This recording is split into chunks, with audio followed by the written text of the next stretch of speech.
Oh boy. All right. Thank you. I promise you I will. I'll bring her back safe. If I don't come back, it's because it's at my house. Oh, this is so strange. Oh, this is weird. Man, this is weird. It's like the bike isn't on, but it's on.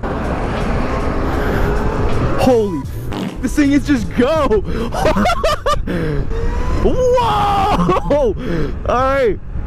So if you guys don't know what I'm doing right now, this is an all-electric an all-electric motorcycle. It's called a Zero 13 something. I don't know. It's quick. There's no engine noise. There's nothing. Now, I want to let you guys know it's in eco mode. It's in not full torque mode. So I'm not even like fully like on the throttle. Oh, this is weird. This bike is 100% electric. There's no clutch because it's an automatic, and there's no shifter because it's one gear. That's how electric bikes are. And it's even weirder because you can't hear the bike. You can hear everything. I can hear that truck. I can hear every noise that's around me. And let me explain to you why this thing is so freaking torquey. Is because electrical motors work different than conventional gas engines. I say conventional, I don't know if that word even really means what I want it to mean. Ready? It's just, alright, so it doesn't work in the same way, meaning that when you have a gas motor, you have a torque buildup, because at whatever RPM, your bike is not going to make the maximum amount of torque as it does at, like, let's say 1500 RPM. So like, let's say that your bike makes 80 foot-pounds of torque at 5000 RPM. That means you're not going to get maximum torque until you hit that 5000 RPM. Until then, you have whatever the torque is, it's lower. This thing makes 116 foot-pounds of torque at any speed. So at any speed, you pull that thing and it's full torque. Now, I am currently in custom or eco mode, which means that I don't even have the full bike right now. So we're just gonna go into, is it sport mode? Yep, it's sport mode, all right. Merge! It's got really good brakes too, like very good brakes. It also has brake regeneration, which is something that I'm trying to downshift and I can't. I haven't reached for the clutch though, which is kind of cool. Don't go, don't go, don't go. You're good, you're good, you're good. So you get a full 100 and whatever foot-pounds of torque from 0 miles an hour all the way up until whatever this thing tops out at. And it's relatively light compared to most leader bikes. You know, it weighs about 410 pounds, somewhere around there, 400, 410. Man, someone must have dicked up. Someone must have messed up. Oh, burn out! Oh, someone probably died.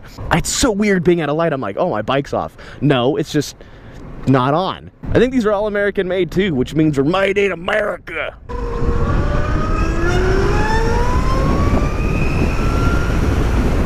It's quick, man. It is very quick. It does peter out once you get to top end, but geez, does it go. It just, like when it pulls in, dude, it just goes. When you brake, it helps recharge the battery. Otherwise, you can turn that off and it turns into basically like a moto style GP bike.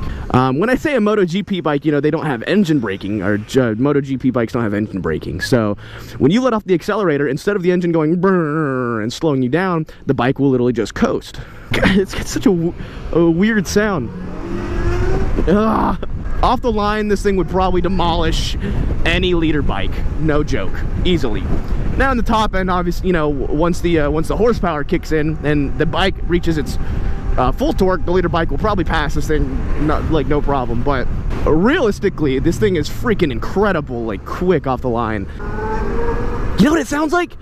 You ever play Half-Life 2 and you have to charge up the rail gun? It's like that's what it sounds like. So just like the Half-Life 2 railgun thing, you have to charge up.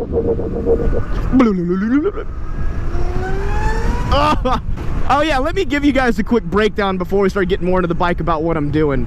So I'm working with WOW motorcycle dealers about, you know, I'm in cahoots with them. As far as making videos goes, what I'll do is I'll be making videos from time to time with them and about their, is this a neighborhood? I don't know where I'm going, I'm just cruising around.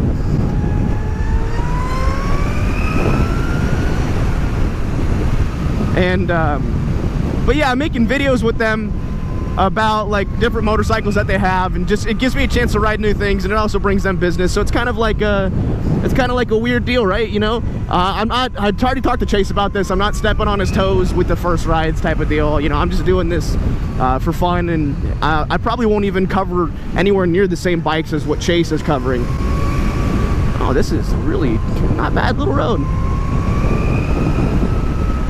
And so I'm just doing this as, I guess, like a favor for the dealership, because they hooked me up with the ZX-10, and I know there's some conflicting interests. There was with my old bike, and I'm gonna make a video kind of talking about that soon. Don't worry about that. But basically, in the meantime, maybe once a week or a couple times a month, you'll see me make a video about a new bike that they have, and I'm just kind of it brings new. God, these brakes are so good. It brings me new content to the channel. It's like a moto vlog with a new bike, and I might also show you some cool bikes that they have if you want to buy a bike there. So that's kind of the idea, is that it will bring them business and attention, and at the same time I get to ride cool bikes and make cool videos, right? It sounds like a win-win-win-win to me. This doesn't look like I'm gonna get murdered at all. Really? We're gonna do 18 miles an hour here, huh? I think I'm gonna make a U-turn on this road, because that was fun. That's not a bad little road.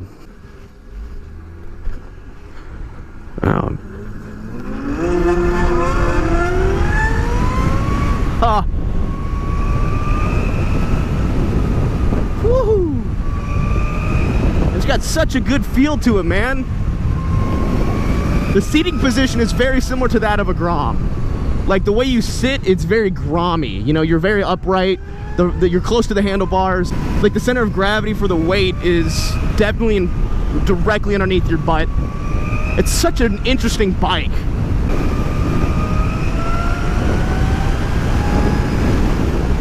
Oh.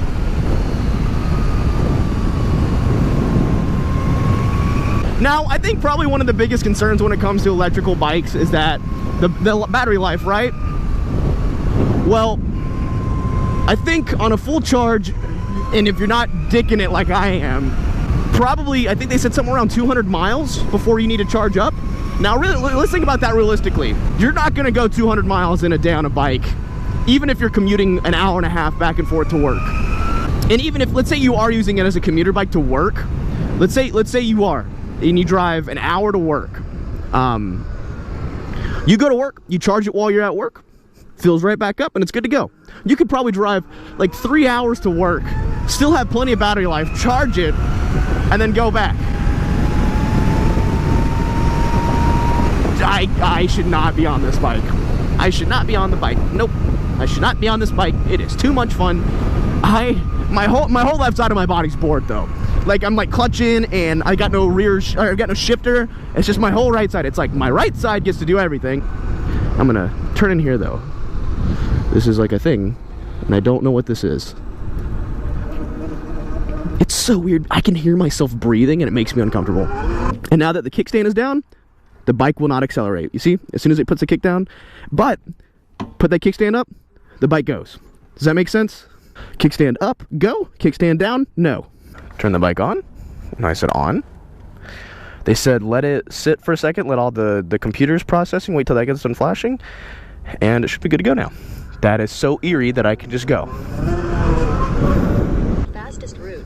You should reach your destination by 12:19 p.m. Excuse me. Is there a way to get to the top of the mountain, like on a vehicle? Yeah, that road. Am I not allowed to go through there? It might be closed. Oh, that sucks. By the giant signs. Oh, yeah, probably. Thank you. Hey, girl, damn. Like's quiet. Oh, it's so eerie sounding. Okay, I'm gonna go this way.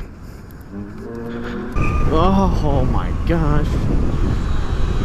Thank God these have got such good brakes, because you'll forget.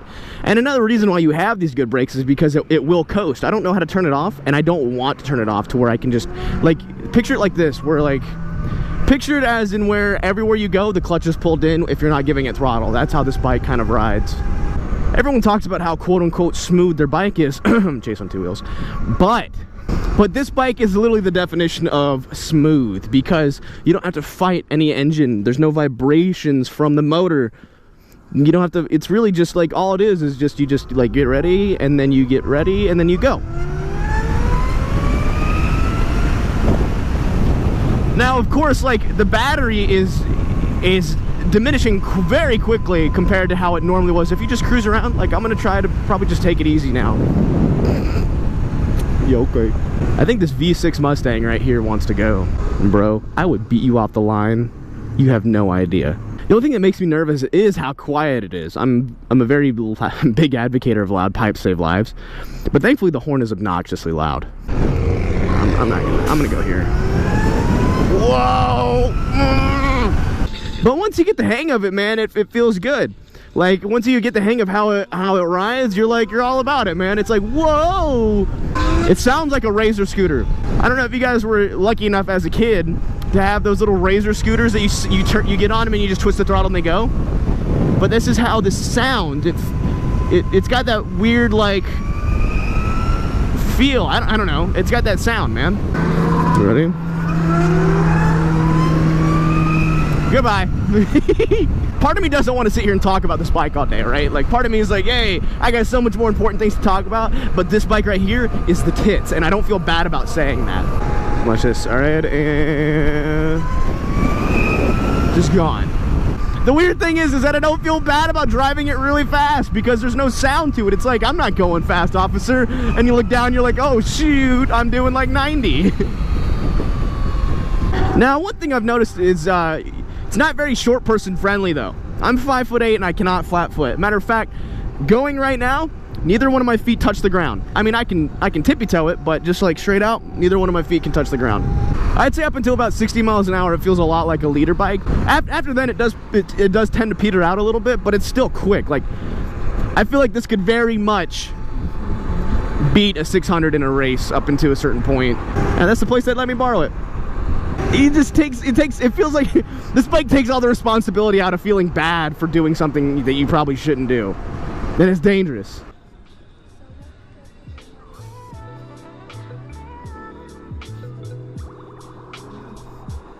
God, this thing's too fun. Now, they also have a dual sport one that I'm too short to ride on. Yeah, I know, right? Just snuck right behind you. Dude, too much. I think it's too much fun. Did you put it in sport mode? Yeah. Yeah, oh yeah, I did. As soon as I left here, I was like, sport mode. Dude, that thing is too much fun. You get going and you're like, you look down, you're like, whoa, you know? And you're like, holy crap, that's too much, man. So how about the dual sport? Yes, you want to try it? Since I'm here.